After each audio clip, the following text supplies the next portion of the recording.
Okay. I think I'm live.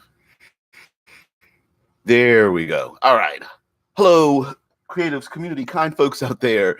Welcome to RPG with DBJ. This week, we are. I knew you would say that, Sophie Soph, but it's okay. We don't have a subject for you today. That is one of my four-legged family members down there. This week, we're talking about science fiction. And today on Tips and Tricks Tuesday, I thought we would talk about or do a mix and match. Rickard says science fiction favorite feature, tech, and tech. Yeah, we could do that. Well, we're definitely going to do that. I thought we'd talk about some of the our best features of science fiction and kind of why do we like science fiction, and mixing those with other genres, and then the opposite, other tropes and things from other genres, mixing them into science fiction. So going either side. If you don't normally play science fiction, why should I? And then if you normally play science fiction, you love it, how could you take some of those elements and bring it into other things, whether it's Victorian age or Western or medieval or something like that.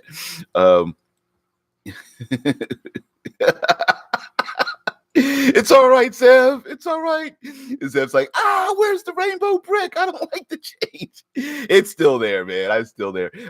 This is a classic. I used to do this for the Eclipse Phase and early Eclipse Phase and Future Friday videos. So yeah, although it's starting to age, man. It's he's got lines in it and stuff. The fold lines are showing. It's weird because I haven't folded it since I got it, but whatever. A Dead Man, a Storyteller, says, tomorrow you may have to remind me of Into the Borderlands, the perfect mix of sci-fi and fantasy. I love that show. I haven't caught up entirely. I need to binge the end of the second season and get into the third, but I miss old classic stunt work and stuff, and it's really good. Oh man. Zeb said, just kidding. Well, yeah, Rickard says, why would like sci-fi? See above. Let's see what he says above. Oh, technology. Okay, so let's get into it. Technology. Yeah, season 3 just ended. Yeah, that's a great show, and I love the their reasoning for the way things are. Anyway, it's a great show. It's a great mix of post-apocalyptic martial arts and all that kind of stuff. So science fiction covers a broad spectrum, just as broad as someone would say to you, let's play Dungeons and Dragons, because depending on the agreement of the setting, it can be a broad, very, very broad landscape. So one of the things, the pinnacles of science fiction, of course, is the technology. Now, in medieval styled role playing, some of the, off the top of my head, 3 of the most popular medieval settings have really pulled off of science fiction, and I would say Spelljammer, Eberron, the Eberron setting, and Ravnica are 3 that really pull off of it. And the reason why I bring up those 3 Dungeons and Dragons settings for science fiction is because of one thing. When we talk about science fiction, there's there's an understanding that there's a type of technology available in the world. You Zev's Ravnica and science fiction. You hold on just a minute, right? I'll get there. I'm going around the circle, but I'll get down the drain, right? So the idea is that there's an acceptance of a way of doing things that's available to everyone, whether it's anti-gravity, whether there are cell phones, whether it's basically a commonality about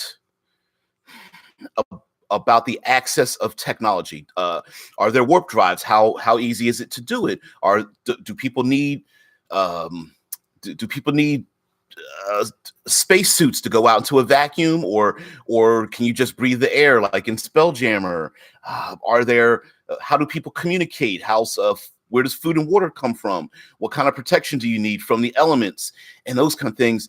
And sometimes there's some ubiquitous items like are there sonic shower heads? Are there robots and drones and those kind of things? And so, for example, using those settings or bring up like Spelljammer, because Deadman says it's common to make a Star Trek style ships in Spelljammer. And like, for example, in Ravnica, there are ways to buy and sell and trade people's thoughts and secrets, right? They're like a physical object. And Fat Ninja brings coffee. I, of course, bring, yes, got to bring the almond milk. So the idea is that there are things available. Star Wars has lightsabers and and warp drives, and they don't mention it, but there's of course artificial gravity, and but of course there's some things that aren't available, whether there's efficient communicators and the internet and those kind of things. So depending on the kind of science fiction setting either you want to create or you find and you want other people to delve into, it's kind of deciding like, are there cybernetics? Are there robots? Are there, can you computer hack someone's brain? Those kind of things. Decide on those things, and then you can kind of go for it. Eberron is another setting where, if you're familiar with Dungeons and Dragons, they basically have accepted like cantrips, first level spells, a lot of second level spells are normal for people to use in everyday life or have access to it. Zephyr says there are hovering robots that are used to spy and report crimes in Ravnica, telepathic magic headsets. Yeah, I mean, you could replace, is the computer system in your medieval world the essentially magic ball, crystal balls or something like that, right? Are messages sent telepathically the exact same way you would send email, those kind of things. Bring up the Simic in general do perform biological manipulation and mutation on individuals. So depending on the science fiction setting you want, that's the case. So let's go to some of our favorite intellectual properties for science fiction, and then like pull out the core essential values. So bringing up Star Trek is one of the classic idea of a group of people in a ship going out into the unknown to discover things. And while we have seen that in other gaming systems, usually the purpose is far from the same purpose that Star Trek or even the Orville goes into, where you have like a government and an organization that sends out individuals whose purpose is to discover the unknown, as opposed to waging war or stealing treasure or battling enemies or something like that. Yeah. As everyone says, Firefly for me, love my space westerns. Yeah, yeah. So, like, for example, in Spelljammer or just Dungeons and Dragons in general, with sailing ships to the far seas and maybe exploring an archipelago or something, normally we take the idea that the players are they're sword and sorcery players who are out to explore the unknown for the purpose of fame and fortune. But Star Trek, mixing in Star Trek would make it more of we're exploring because of a decree by a coalition of governments from the mainland that want to explore the greater world. Ricker says Star Trek. Let's make a game around the exploration pillar. Yeah, yeah. I've always gotta hit on that, of course. That, but yeah, Star Trek is now the hard. I don't say hard part.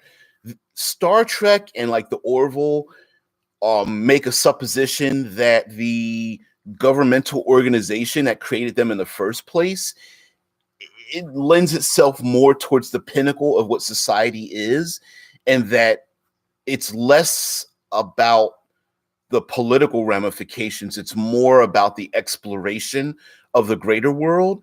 And when you're talking about, space westerns and medieval societies and things like that, there's pretty much those governmental entities are very there's a lot of chaos in them. They're unstable. So, the idea of exploring just because like Rickard says, let's explore because, curious, right? I think you could absolutely make a game where it's just like, why are you on a ship? Because it exists. Make a player that wants to go out and explore and find out what's going on and going on in the wider world. Maybe finding other races and cultures, learning languages.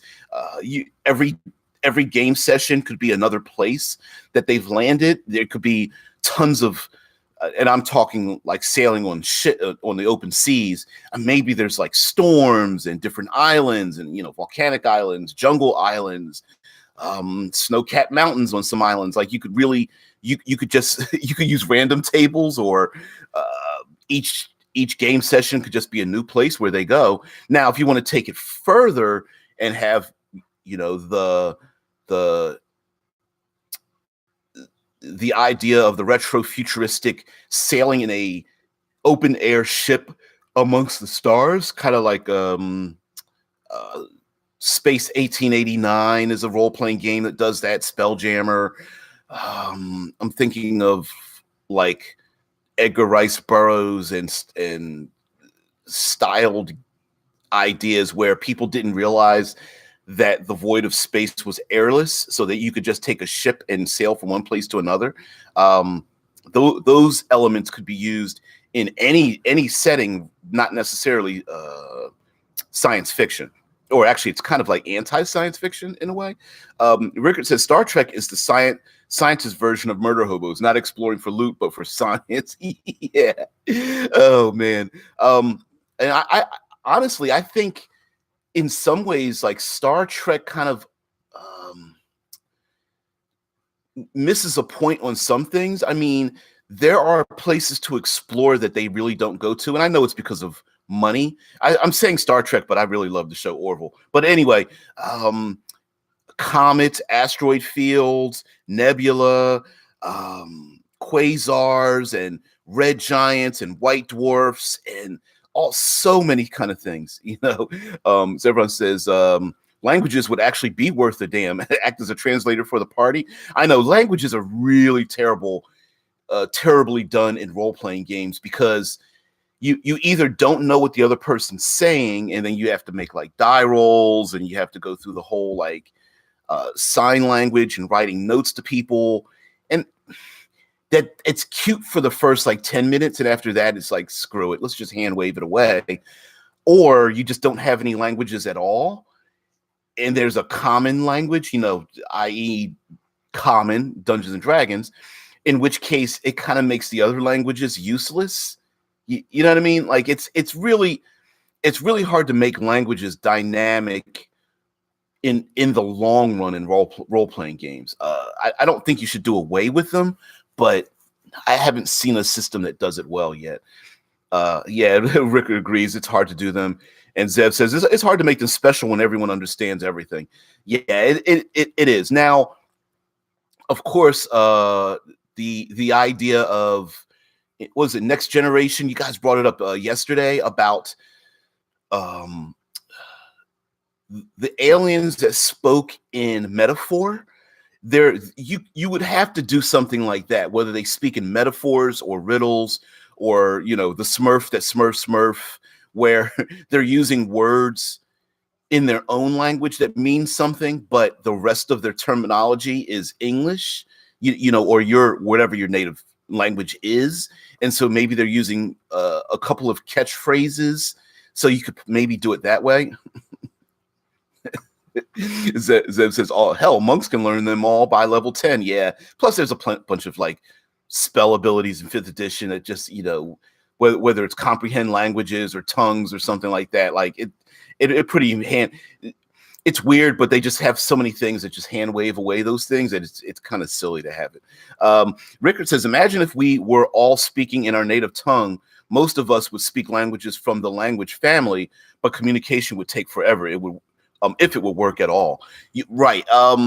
For example, there's the conceit in Star Trek that when they meet people on a planet, everyone speaks the same language, and there's one government that there's one overriding government, and then even with that one government, that language is easy to understand. It's kind of like, it's weird. It's like, wait a minute, it's like monoculture. You know, it's the Star Wars version of like the mono environment planets. Like, oh, this entire planet's jungle, and this other planet is entirely ice. You know, I know realistically that's not a real thing, but we just kind of accept it because it would be far too complicated to go deeper into like the ecologies and gravity and stuff like that. But I still think you can have fun with it. Zev says, in Destiny, the Cabal are a race of space rhinos based off of ancient Romans, and it said they have 45 words for war or conflict and 0 words for retreat. Ooh, sounds like the Kazin. Yeah, Rickard says, now have aliens whose language family that is equally alien. Ooh, yeah, that's we're thinking of the movie Arrival.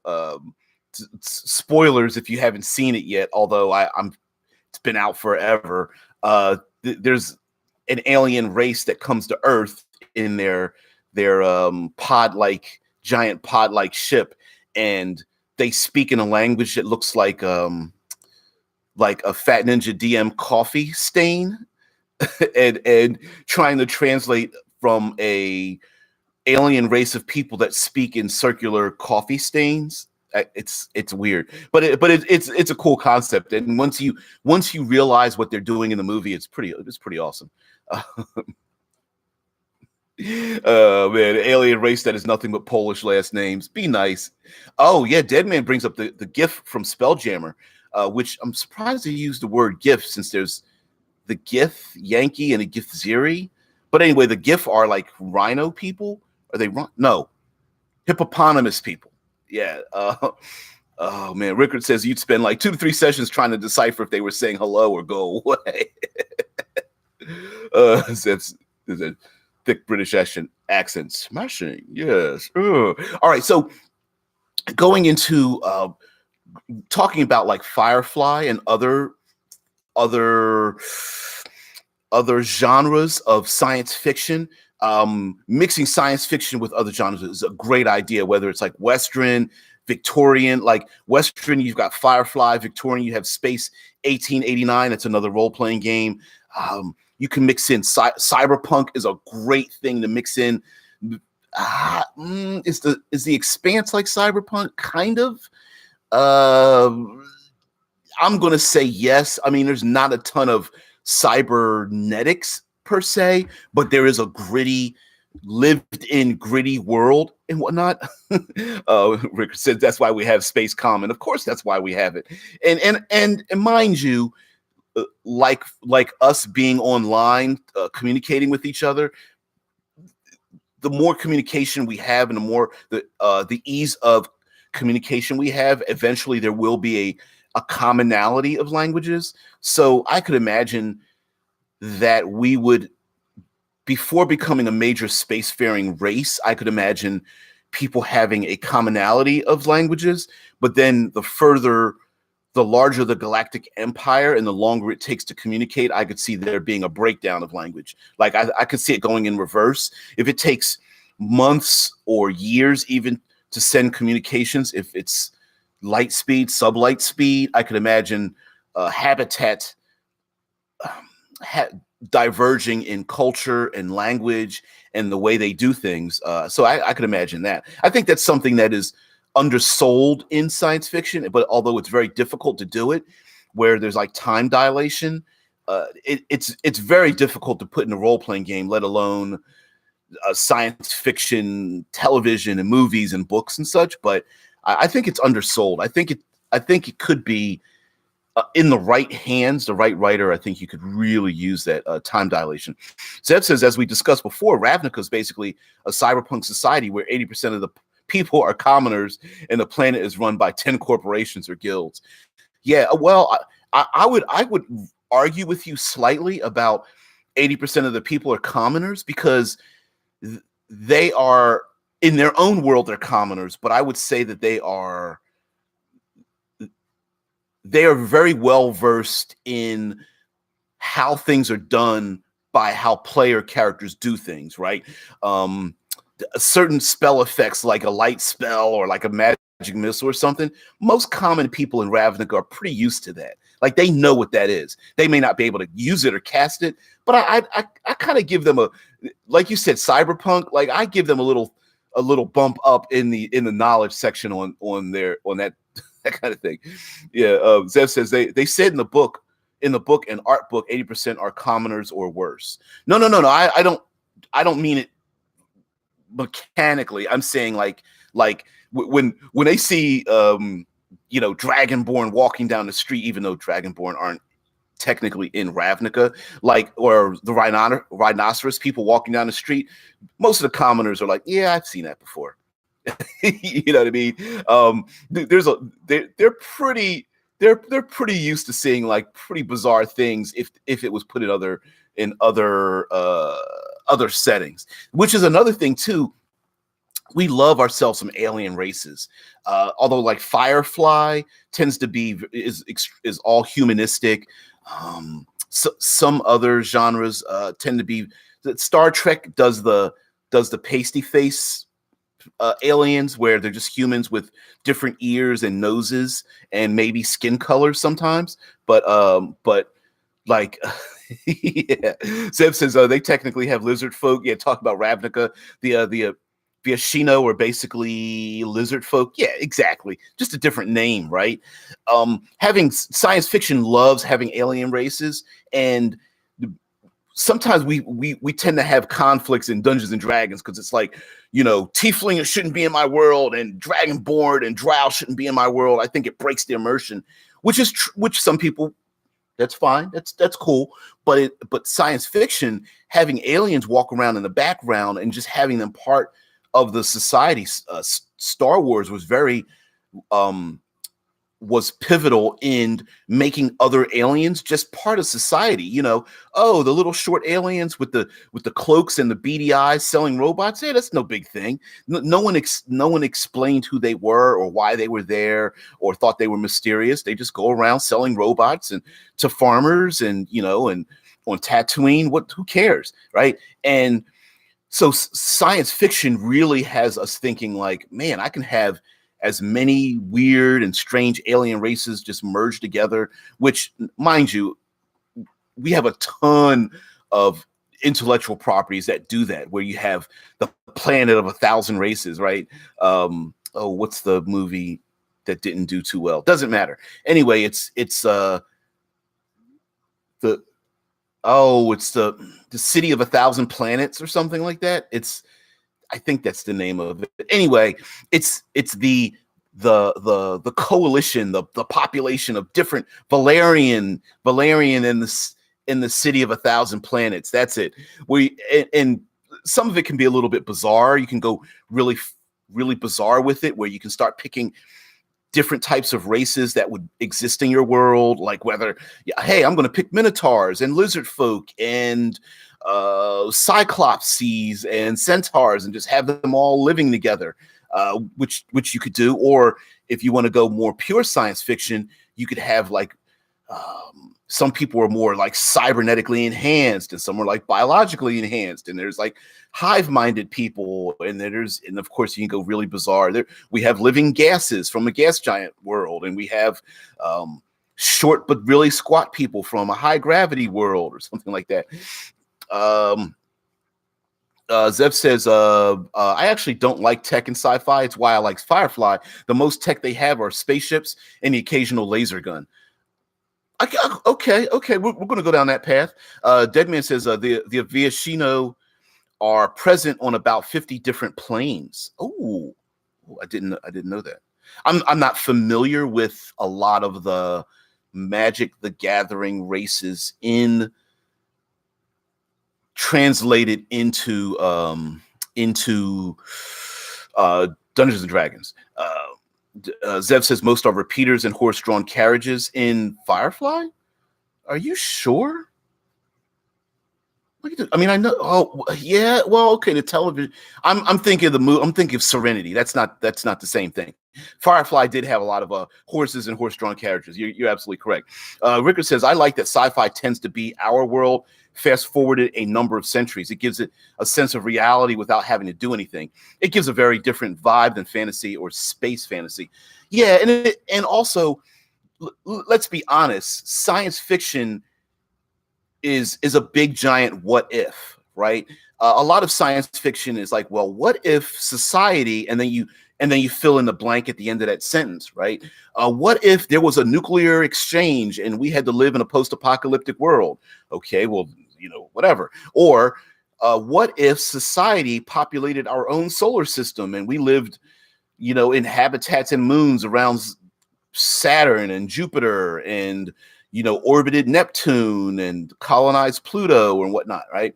Or what if aliens contacted us and pulled us into their galactic empire? It's like science fiction allows us to do what ifs and either look at ourselves internally, like what if we met an alien race that was like us but worse, or what if we met an alien race that didn't have a gender, or had 49 words for war, but had 0 words for retreat, right? It's like a big what if reflection of our own selves, taken to its illogical extreme, whereas going further into our past, it's more or less reflecting on the things we already know about and then delving into what already existed, as opposed to the future where we don't know what the future beholds. So the future is always a big giant what if.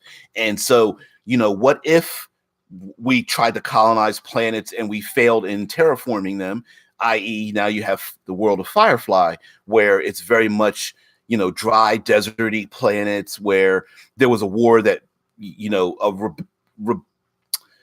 a rebellion to overthrow the government failed, this intergalactic government, and so now there's a bunch of hardened warriors that have no recourse but to try to find work, performing illicit activities and whatnot. You know what I mean? Yeah, Zevron says Serenity is Firefly fast forwarded a few years. Yeah. Oh yeah. We know it was a great television show mishandled by a network that people love. That's why even to today people still love that show.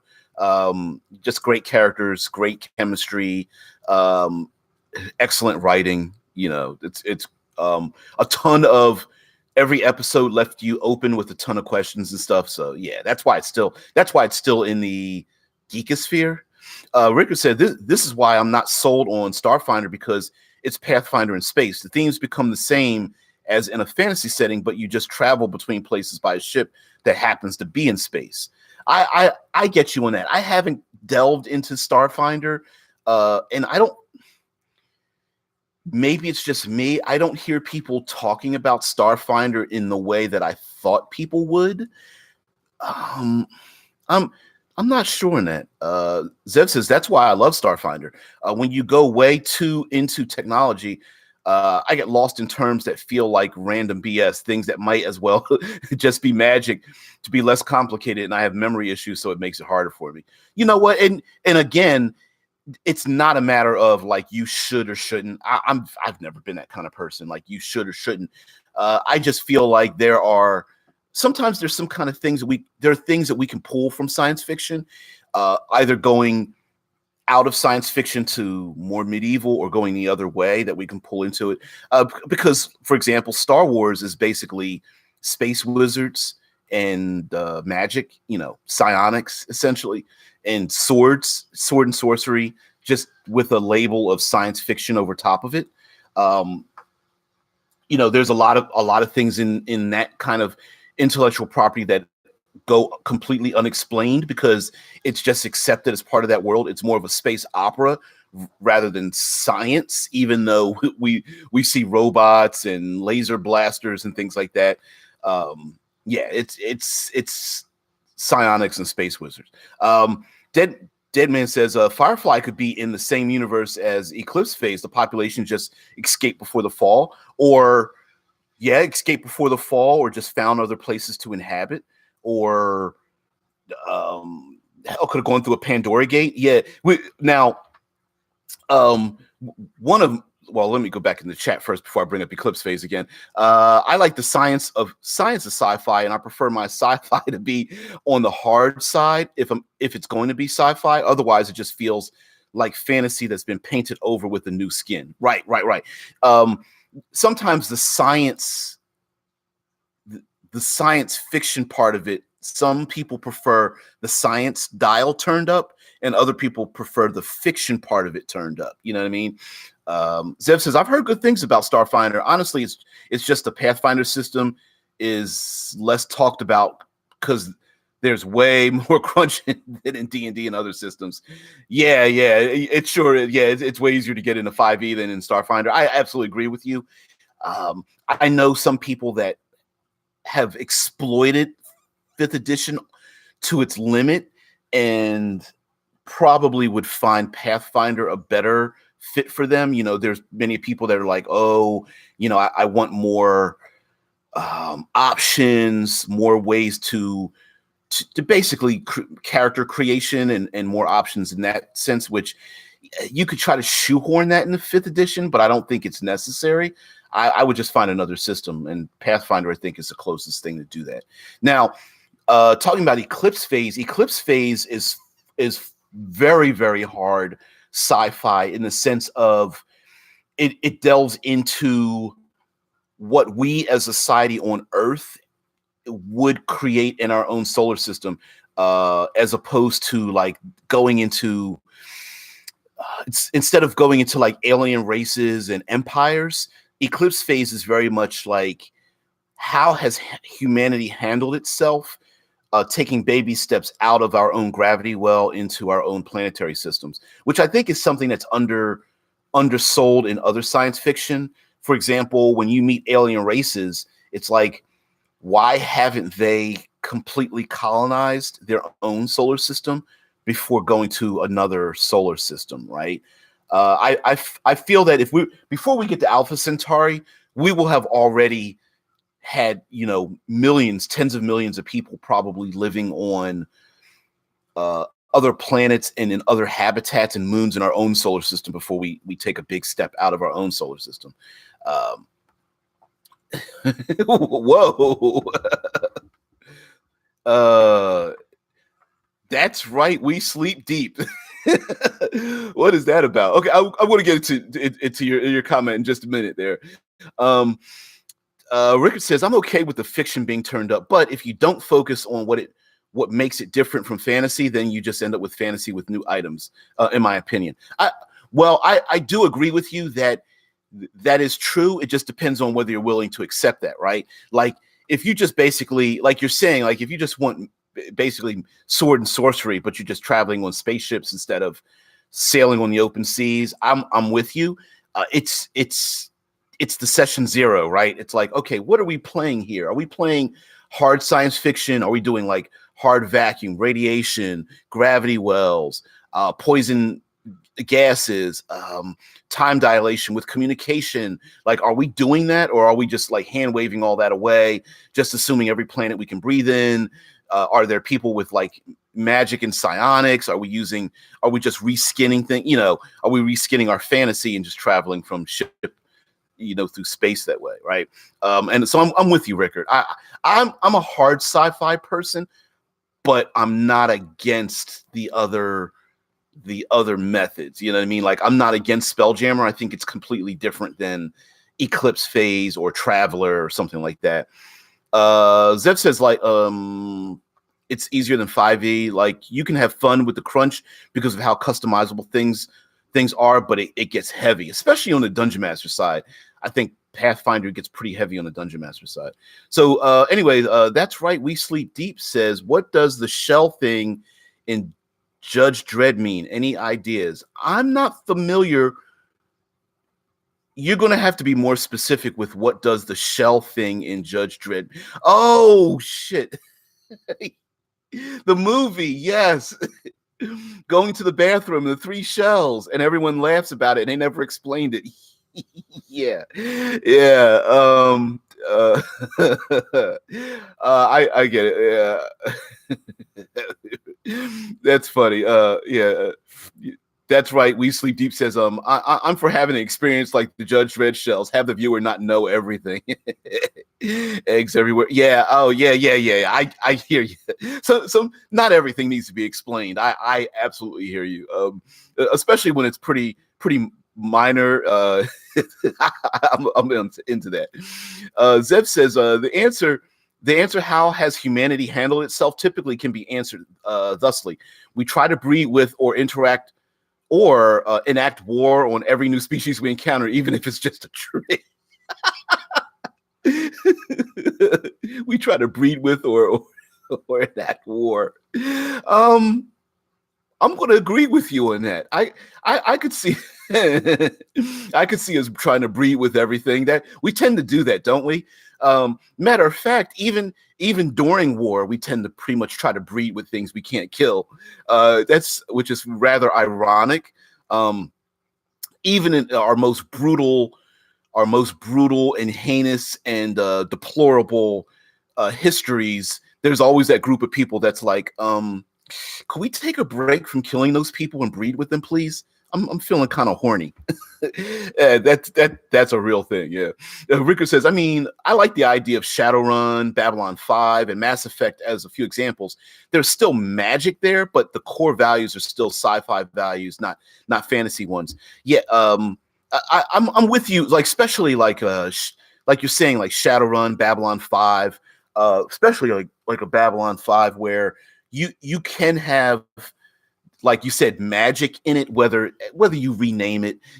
There's always an alien race or a sect of humanity that's delved into like the psionic arts or something like that. Like there's always the science cannot explain everything, and so there's always the idea of not being able to explain like the inner workings of the mind, or we can go through wormholes, but we don't want to look out into what a wormhole is because it could drive us insane, and maybe that opens up a portal. Even Dune has the guild navigators, which have become mutated and are the only ones that can navigate through hyperspace, and they control the space lanes because of their addiction to the spice and whatnot, which I haven't seen anything done like that recently, but I like the idea of the guild navigators in Dune.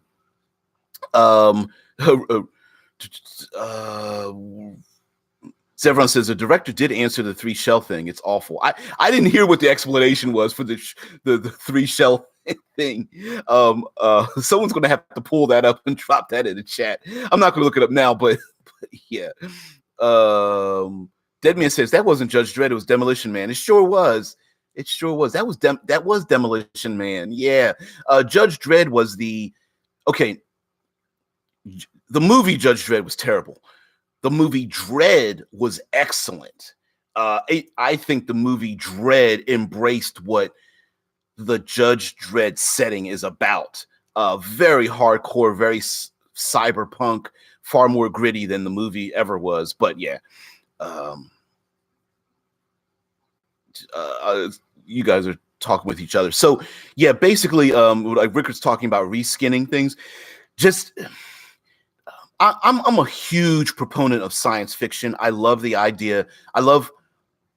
I'm far more of a harder science fiction because I like the idea of exploring, and of course I love environmental things. I love the idea of players having to handle like gravity and poison gases and basically not having a handle on things. And I find that fantasy games tend to allow players to hand wave away a number of the things that I think makes a better interaction. So that's just my personal opinion. Zevron says the values of Mass Effect are hope, friendship, and cooperation. None of that is restricted to sci-fi. Oh hell yeah! I mean, one of the things of the things of science fiction that really, I think science fiction really embraces is the idea of the unknown. And because sometimes when you know everything, we lose what we are as a culture and species. It's like, well, there's nothing, there's no places for us to go. So I think science fiction is the next logical step, much like medieval or Western or Victorian role playing, where players play characters that go into the unknown, whether that unknown is traveling the world, or the unknown is finding out what's on the other side of the mountain range. I think science fiction is very much, we want to explore, well, what's on that other planet, what's inside of that nebula, what's inside of that comet, that kind of thing. So yeah, there's an alien race. Who are they about? Where do they live? So I think the exploration of the unknown is a thing in science fiction, and I think it's combined with the exploration of self, whether it's like using cybernetics or hacking or some kind of global internet, or whether it's meditation or something like that. There's also the exploration of the self. How far can we mutate ourselves, modify ourselves, those kind of things. Rickard says, you have a vibe in that, and in other sci-fi as well, that doesn't quite work with fantasy, in my opinion. Well, okay, all right. Zev says, going through the series right now, so I'm not making that up. Like the only really unknown thing that the Reapers are the Reapers, and they count closer to Eldritch horror, which can be done in fantasy. Rickard says, sci-fi tends to ask what ifs and deal with the human condition. Very much so, especially when it comes to like a movie like District 9, where humanity confronts an alien race that ends up taking refuge on Earth, and how we treated them. And so I do feel like science fiction very much is the human condition. Have we learned about our human condition? Do we meet alien races that are what we would consider primitive in our outlook? Like, oh, we grew past that, but this alien race is still engaging in slavery or genocide or economic oppression or something like that, or gender bias or something. So when we encounter them, it's kind of like a reflection of us, taken to the extreme. Like, oh, this alien race is what's the silly episode of The Next Generation, where you had aliens that were split down the middle, and one half of them was black and the other half was white, but one half of the population had the black and white on a different side. You know what I mean? So it's just like, and we're looking at it like, but you guys look the same, and they're like pissed off, like, no, we don't, you know what I mean? And it's very much like a reflection of, was that Dead Man Storyteller says that was TOS. That wasn't the Next Generation. I didn't. Oh, okay, all right, my fault. I why did I remember that being? Okay, all right. I'm not saying you're wrong. I'm just like, why do I remember it like that?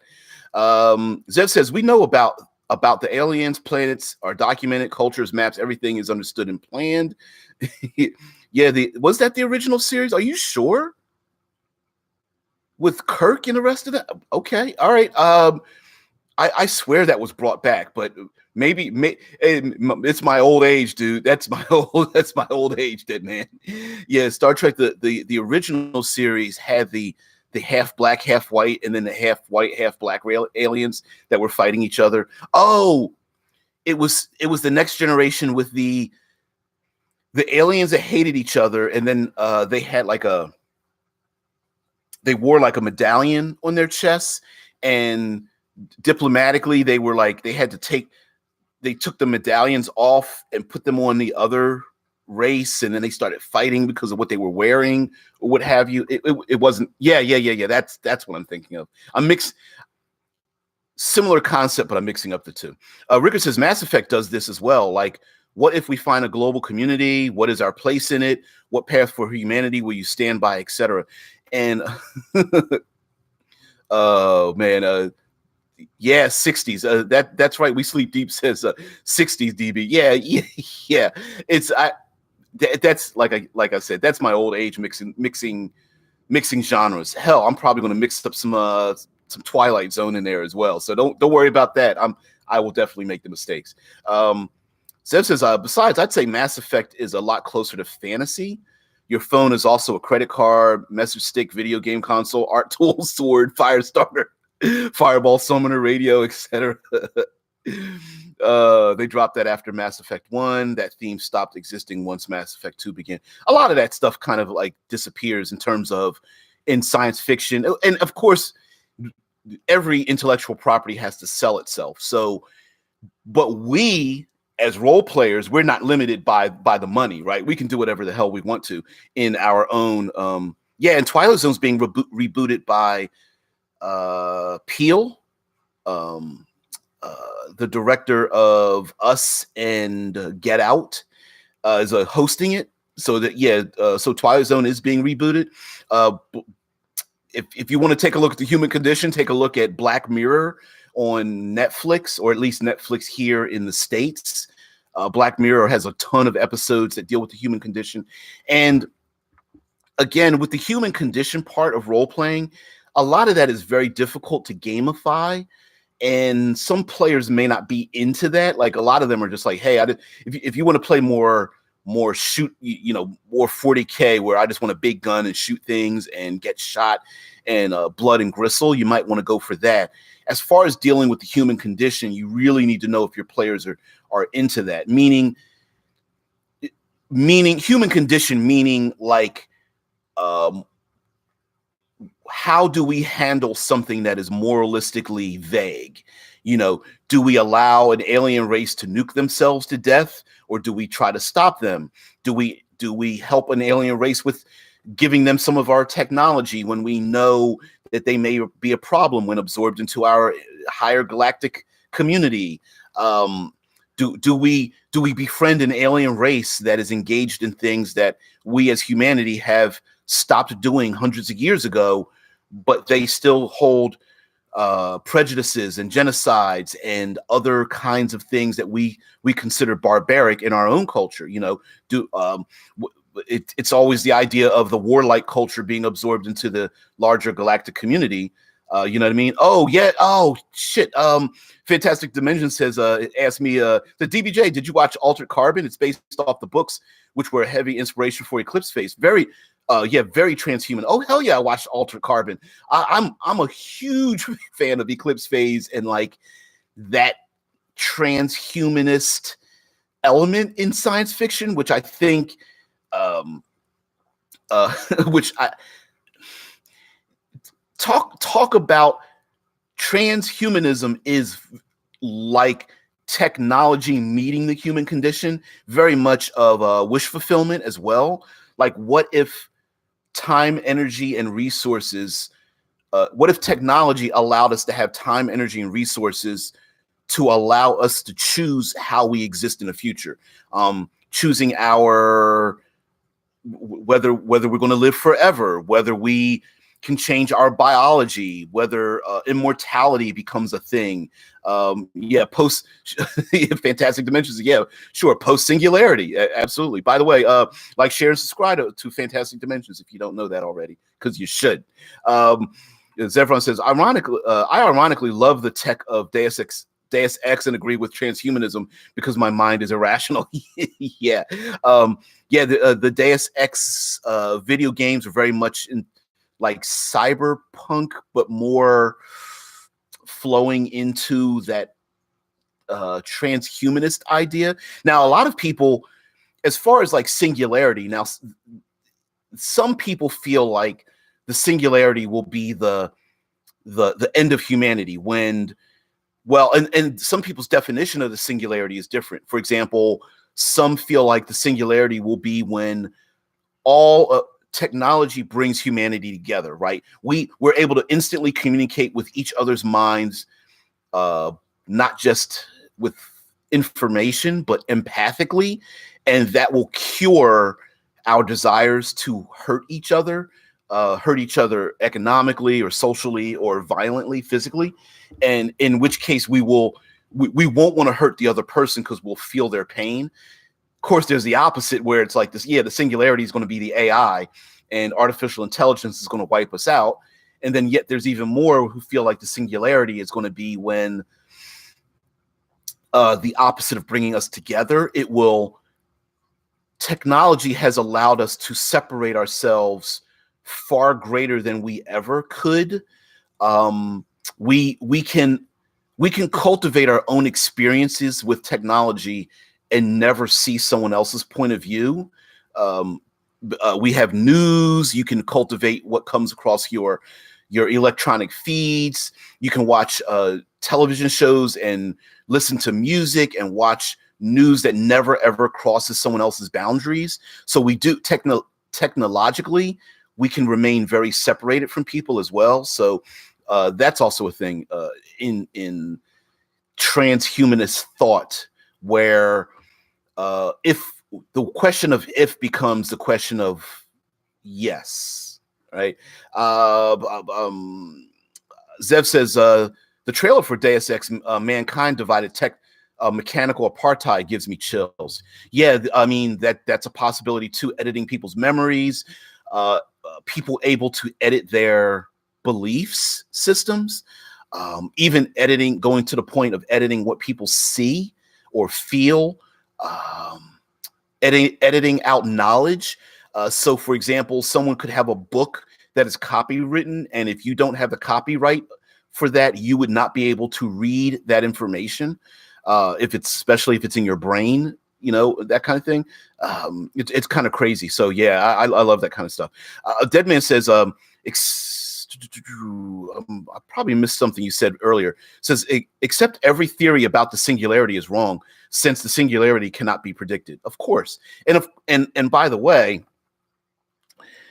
the fact is, some people say we're already cyborgs. We are already linked with technology to the point where we won't see the singularity except in hindsight. You know what I mean? So my personal opinion is we're already heading that direction. We just people are looking at it in a movie sense, like, oh, there's going to be one big thing, Skynet's going to happen and whatnot. Yeah, kind of weird. Rickard says, well, Deus Ex was always about the Illuminati, so not too surprising they focused on that. That's right. Sleep Deep says Twilight Zone reboot. I haven't seen it. I haven't seen the Twilight Zone reboots at all, but if they do some of the classics and just reskin them, I'm fine with that. I loved the old Twilight Zones. I don't know if I could ever watch the old black and white ones now. Not that they were bad, but I don't know. But I think bringing Twilight Zone into the modern era for a new generation, I think is a good idea. Why not? Rickard says, yeah, Zevron says the Illuminati parts are the most boring. That's kind of why some of those video games are like, yeah, let's get rid of that. Kind of like the Assassin's Creed got rid of the animus portion of it. Anyway, Rickard says, Mankind Divided did, however, try to stuff too much into the game without giving either enough time. That happens too. Ooh, come on, guys, in the chat.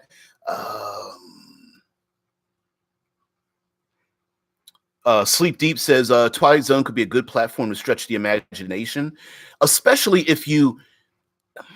I don't know if we've ever seen a role-playing setting that's kind of based on Twilight Zone, where each gameplay is like taking part in a different manner, like the same characters but going to different worlds where different things are possible.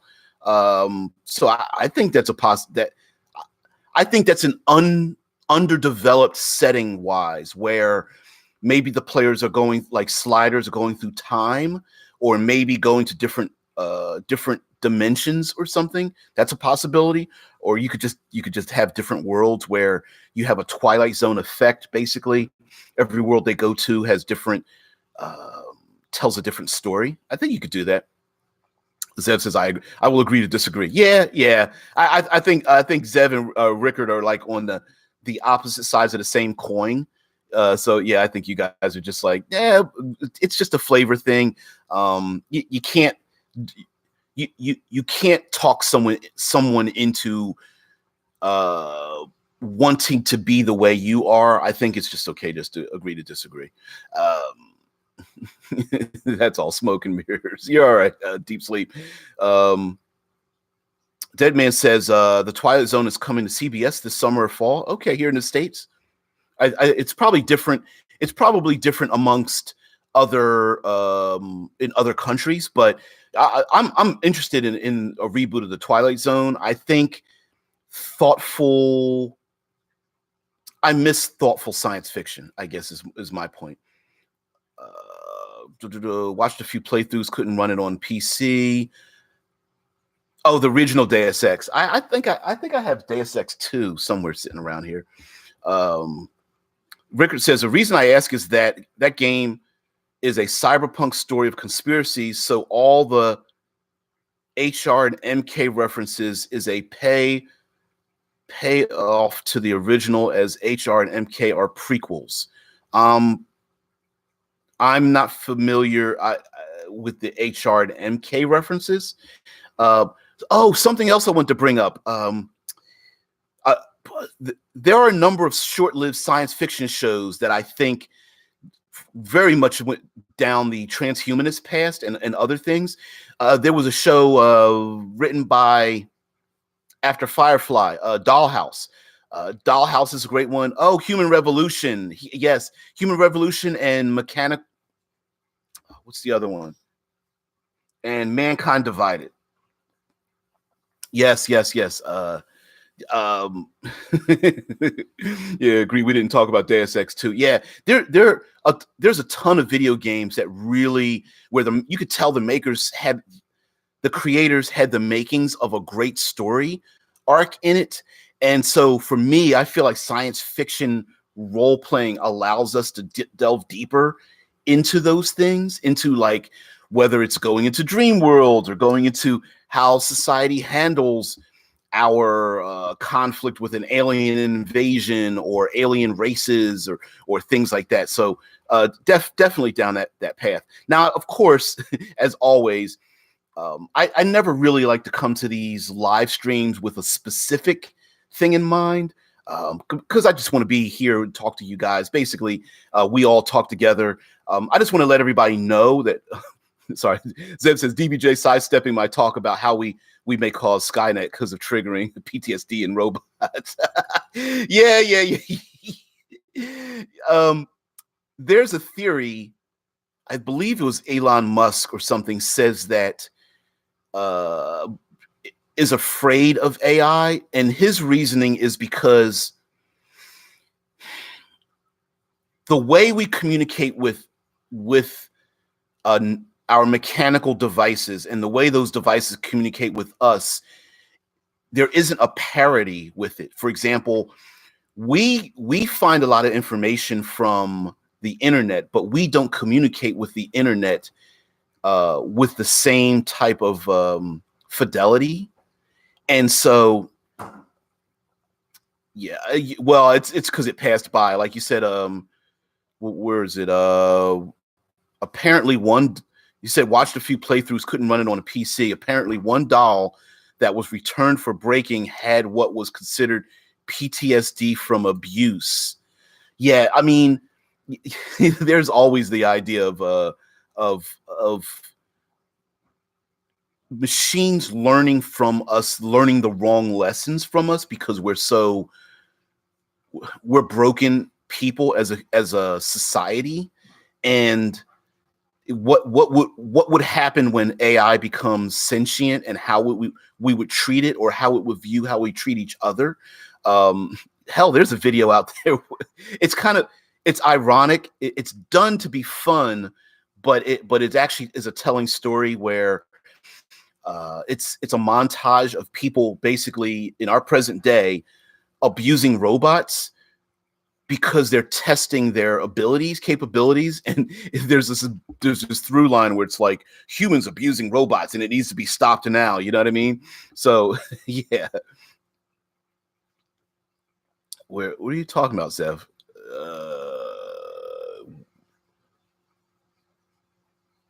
No, I got to it. Yeah, because you said there's I'm not sure what you're saying. Yeah, I can't watch the chat like that, Zev. So it's moving way too fast, dude. I didn't miss it. I just didn't understand it. Um, yeah, you were no, I read the comment, but I didn't get it. Like you said, watched a few playthroughs, couldn't run it on a PC. I get it. It's cool. I'm one human being, dude. give me the opportunity to be to express my human condition, man. So I think the idea, even with like you guys are talking about Deus Ex, Mass Effect, we have a ton of intellectual properties we can pull from, and some of them, the execution may not be what we wished it was. For example, I love the movie Push and the movies Jumper. Both, I think, weren't executed perfectly, actually kind of poorly, but it doesn't mean that we can't pull from those science fiction ideas. So I think there's a lot of that. Zev says, and they have the capacity for pain and fee. I think do you mean like nickel and diming you, if that's what I think you're heading towards? Yeah, I hate that kind of stuff. Have a great day, love you. All right, baby, love you. I'll finish off the pool today, and just call me when you get off the computer. all right, babe. All right, love you. Yeah. We will trigger Skynet through fear. Yeah, I think a lot of us, I don't know if it's like a self-fulfilled prophecy. I do feel like when computers become sentient enough to understand us without the context, I do fear that, because we as humanity are violent enough against each other that I wouldn't want a machine to mimic who we are, right? I would love a machine to be better than us, but yeah, whatever. Rickard says, too late in the chat, but I think that some urban fantasy can sometimes hit the same notes as sci-fi for me. Probably the fact that they tend to be in our world that gives more context. Urban fantasy urban fantasy and cyberpunk, I think, are kind of like equal in the sense of like, it's not far future, it's like 5 minutes in the future, or sometimes it's referred to as like as the near future. Sometimes you'll see television shows or movies where at the bottom it'll say sometime in the near future, where we still are related to what we have. Like, we don't really have a ton of like flying cars, and we don't have a ton of aliens on the planet. It's just us, but just a little bit in the future. And I like that.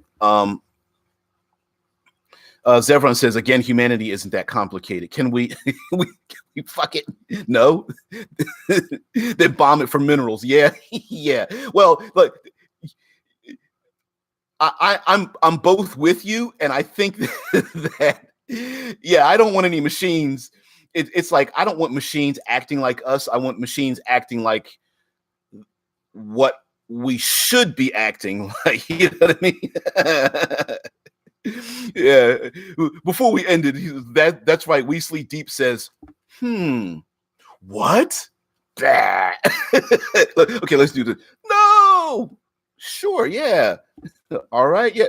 Burn it down.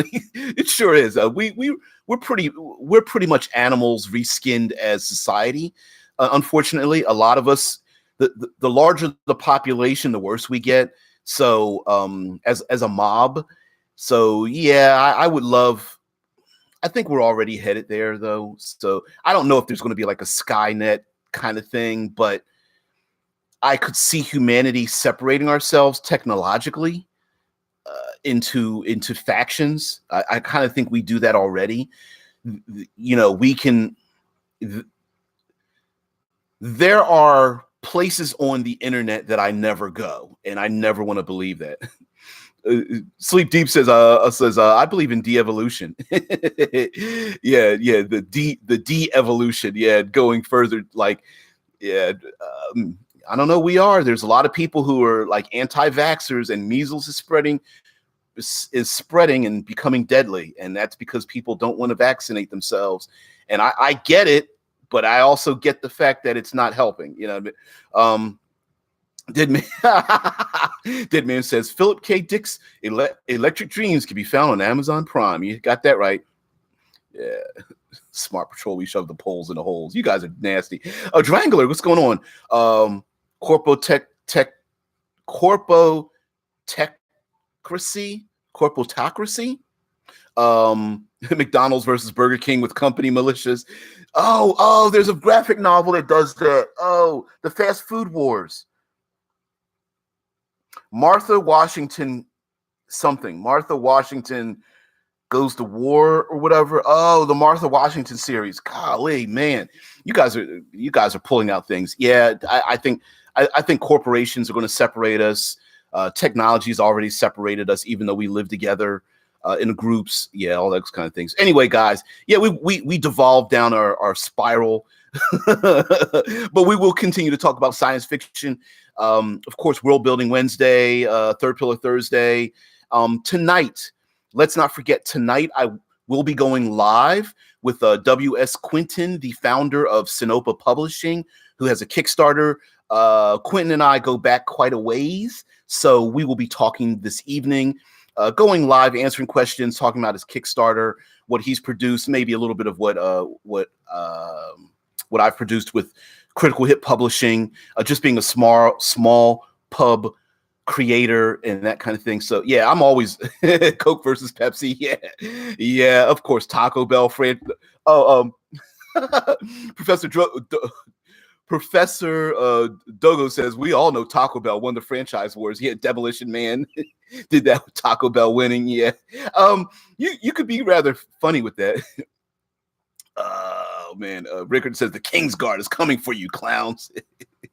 One love, everyone. Peace. All right, deep sleep. Everybody have a great one. Subscribe. Take a look at one of the videos, whatever, all that kind of stuff. You know the usual. Again, let's not measure our loves by the things we hate. Let's get out of here. Guys, I'll see you guys tomorrow. And this evening, we do the interview. 7 p.m. Eastern Standard Time. It'll go live right after this video is over. See you guys. Bye. Have a great one.